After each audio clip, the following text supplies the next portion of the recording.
сәлем достар, сіздермен қазақша шахмат каналы. Және бүгін мен сіздерге 9 құмалақ вес шахмат. Бұл екі стиль ойындарының ұлы соғысы. Бұндай роликтер әлі біздің каналымызда болмаған. Ал бұл бірінші стиль ойындарының соғысы. Бастайық.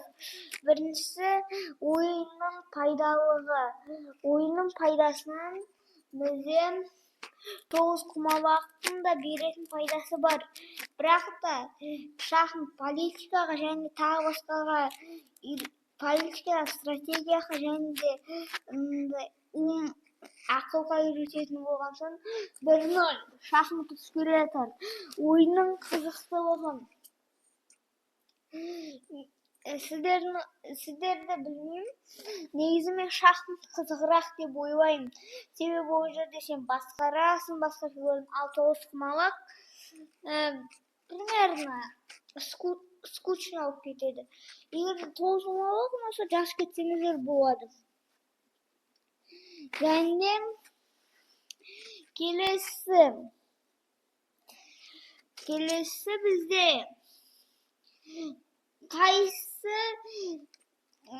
қайсы адамға тез развиться, яғни тез дамуға көмектеседі.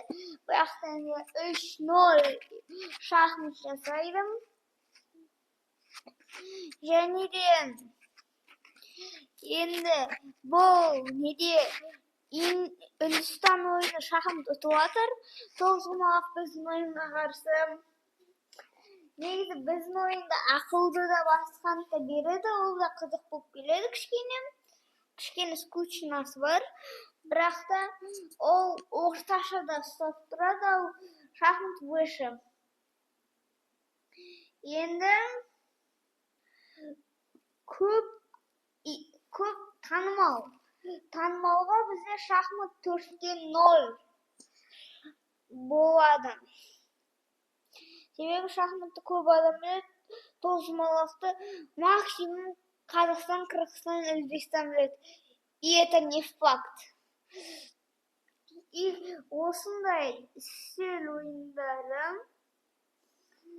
бізде соғыс пайда болды. Бұл жолы бізде Үндістан ойыны ұтты.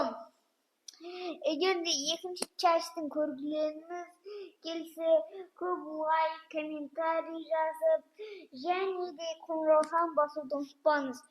Егер де солай болса, мен бұның екінші частын жасайтын боламын.